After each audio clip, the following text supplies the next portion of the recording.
Dark side of moon, चांद का वो हिस्सा जो हमें धरती से दिखाई नहीं देता, जिसके बारे में आज भी बहुत ही कम जानकारी उपलब्ध है। जहां जाने से नासा भी घबराता है। चांद की डार्क साइड पर 250 किलोमीटर चौड़ा एक क्रेटर मौजूद है जो चांद की ग्रेविटी तक को इफेक्ट करता है। लेकिन चांद पर कुछ ऐसे क्रेटर भी मौजूद है जिनका आकार प्राकृतिक नहीं लगता है, जिसको कुछ वैज्ञानिक एलियन एक्टिविटी या फिर एलियन बेस भी बताते हैं। और नासा के सैटेलाइट द्वारा किए गए थर्मल स्कैन से ये पता चला है कि चांद के डार्क साइड की ज़मीन के नीचे कोई मेटल का ऑब्जेक्ट मौजूद है, जिसे कुछ साइंटिस्ट द्वारा एलियन स्पेसशिप तक बताया गया है। क्यों आज तक किसी इंसान को चांद के डार्क साइड पर नहीं भेजा गया, आखिर क्या है उस हिस्से में, जानने के लिए अंत तक बने रहिए।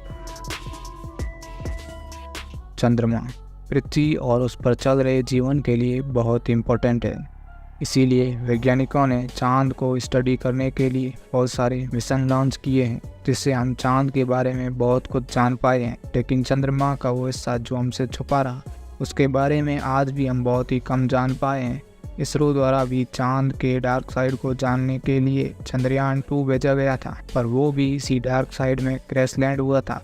लेकिन डार्क साइड का मतलब ये नहीं कि वहाँ कभी सनलाइट नहीं पहुँचती है। इनफैक्ट वहाँ की सनलाइट के कारण वहाँ का तापमान 127 डिग्री सेल्सियस तक पहुँच जाता है। इसका कारण है कि चांद पर एटमॉस्फेयर बहुत ही पतला है, या यूँ कहें कि न के बराबर है। चांद के साउथ पोल को कुछ लोग इसे डार्क साइड इसके सीक्रेट की वजह से कहते हैं। वैसे तो आज तक चांद के ब्राइट साइड पर कई सारे स्पेसक्राफ्ट भेजे गए हैं, यहाँ तक कि इंसानों ने चांद पर कदम इसी साइड रखा था।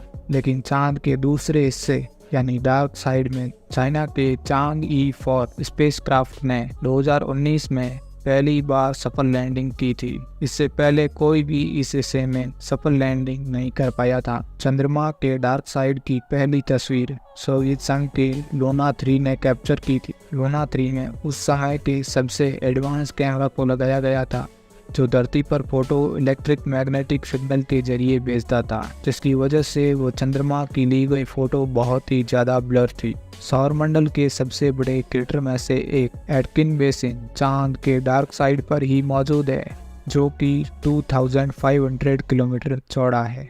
लेकिन इस क्रेटर में मौजूद ये स्ट्रक्चर क्या है? कुछ लोग तो इसे एलियन बेस भी बताते हैं, लेकिन वैज्ञानिकों द्वारा एडवांस सैटेलाइट के थर्मल स्कैन से पता चला कि इस क्रेटर के नीचे कोई बहुत बड़ा मेटालिक स्ट्रक्चर मौजूद है। वैज्ञानिकों की माने तो ये स्ट्रक्चर 300 किलोमीटर चौड़ा है। और इतना ही नहीं, इस क्रेटर के आसपास की ग्रेविटी चांद के दूसरे हिस्सों के मुकाबले बहुत ज़्यादा है। लेकिन इसके बारे में हम कुछ ज़्यादा नहीं जान पा रहे हैं, क्योंकि सैटेलाइट से इतनी दूरी पर रिसर्च करना बहुत मुश्किल है। इस चीज़ को अच्छे से जानने के लिए हमें वहीं पर जाकर स्टडी करना होगा। और यही कारण है कि नासा और इसरो समेत कई सारी स्पेस एजेंसियां चांद के डार्क साइड पर अपने मिशन को लॉन्च कर रही है। लेकिन चांद पर बने इस क्रेटर के बारे में कुछ वैज्ञानिक थ्योरियां भी है, जिसमें से सबसे सटीक थ्योरी यही बैठती है कि जब पृथ्वी और चांद की उत्पत्ति हो रही थी, उस समय चांद से कई एस्ट्रॉयड टकराए थे,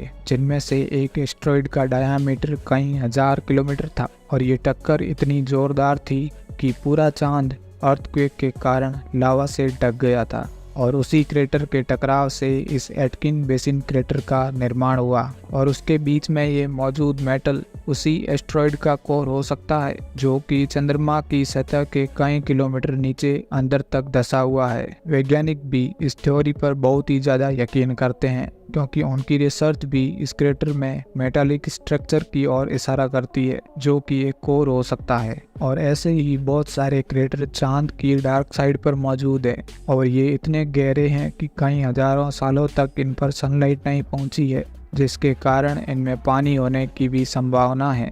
और चांद पर पानी की खोज हमारे चंद्रयान 1 ने की थी, और अब इसरो द्वारा चंद्रयान 3 को सक्सेसफुली लॉन्च कर दिया गया। चंद्रमा हमारी धरती पर जीवन के लिए बहुत ही इम्पोर्टेंट है। इसके लिए चांद के बारे में हमारा जानना भी बहुत ही ज़रूरी है। तो आज के लिए इस वीडियो में इतना ही। ऐसे ही वीडियो को देखने के लिए हमारे चैनल को सब्सक्राइब जरूर करें।